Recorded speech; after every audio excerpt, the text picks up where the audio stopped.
พัฒนาชีวิตอย่างไรให้พ้นทุกข์ได้ สวัสดีครับ วันนี้เรามาคุยกันในเรื่องพัฒนาชีวิตอย่างไรให้พ้นทุกข์ได้คำว่าทุกข์ในพระพุทธศาสนาไม่ได้หมายถึงแค่ความเจ็บปวดหรือความเศร้าเท่านั้น แต่หมายถึงความไม่สมหวัง ความเปลี่ยนแปลง ความพลัดพรากจากสิ่งรัก หรือแม้แต่ความยึดมั่นถือมั่นในสิ่งที่เราคิดว่าเป็นของเรา ทั้งหมดนี้ล้วนเป็นทุกข์ทั้งสิ้น ขั้นตอนที่ 1. ทำความเข้าใจที่มาของทุกข์ พระพุทธเจ้าตรัสชัดว่าเหตุแห่งทุกข์อยู่ที่ตัณหา คือความอยากได้ อยากเป็น หรืออยากไม่ให้เป็น ซึ่งถ้าเราไม่เห็นความจริงข้อนี้ เราจะเดินวนอยู่ในวัฏฏะแห่งความทุกข์ซ้ำๆ เหมือนคนติดอยู่ในเขาวงกต ลองนึกภาพง่ายๆ เหมือนเวลาเราเข้าไปในห้างสรรพสินค้า เห็นป้ายลดราคา 50% ใจก็เกิดความอยาก ทั้งที่ของบางอย่างเราไม่ได้จำเป็นจริงๆ สุดท้ายซื้อมากลับกลายเป็นภาระเก็บไว้เฉยๆไม่ได้ใช้ แล้วก็นำมาซึ่งความเสียดาย แบบนี้แหละครับ ตัณหาสร้างทุกข์ ขั้นตอนที่ 2. วิธีพัฒนาชีวิตให้พ้นทุกข์ พระพุทธเจ้าชี้ทางไว้อย่างชัดเจนคืออริยมรรคมีองค์ 8 แต่ถ้าจะให้เข้าใจอริยมรรคมีองค์ 8 ได้ง่ายในชีวิตประจำวัน เราสามารถย่อให้เป็น 3 เรื่องใหญ่ๆ คือ 1. ศีล การวางรากฐานชีวิตให้เรียบร้อย ไม่เบียดเบียน ไม่สร้างปัญหาให้ตนเองและผู้อื่น เหมือนการทำความสะอาดสนามหญ้า ถ้าเรายังมีขยะกองอยู่เต็มลาน จะปูเสื่อมานั่งปฏิบัติธรรมก็ไม่สบาย ศีลจึงเหมือนการเคลียร์พื้นที่ชีวิต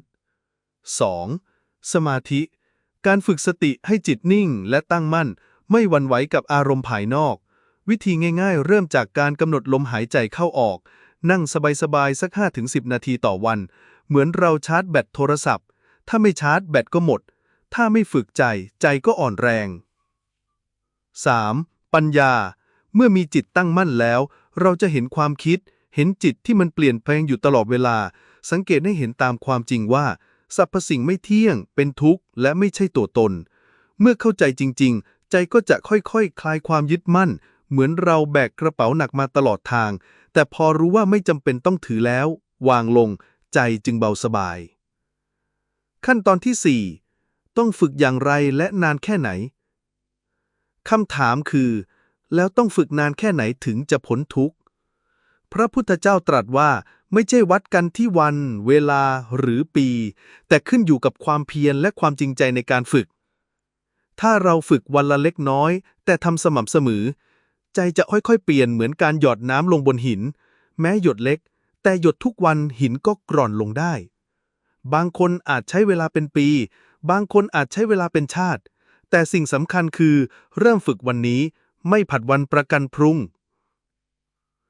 ขั้นตอนที่ 5. ยกตัวอย่างในชีวิตยุคสมั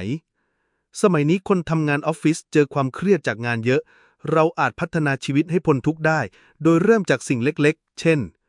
เวลามีประชุมดุเดือด ให้ลองสังเกตลมหายใจ เหมือนตั้งเครื่องวัดระดับน้ำในใจ ไม่ให้เดือดจนล้ม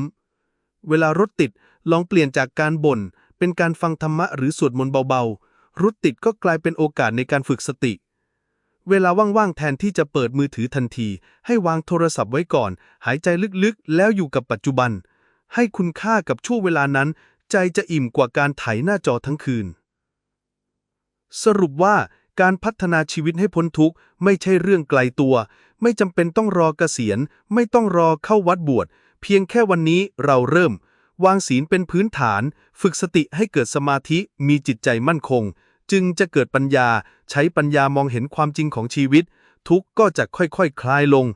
สุดท้ายนี้พระพุทธเจ้าตรัสไว้ว่า ผู้ใดเห็นธรรม ผู้นั้นเห็นเราตถาคต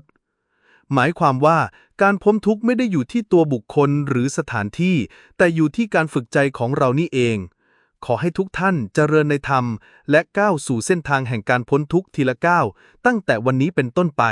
สาธุครับ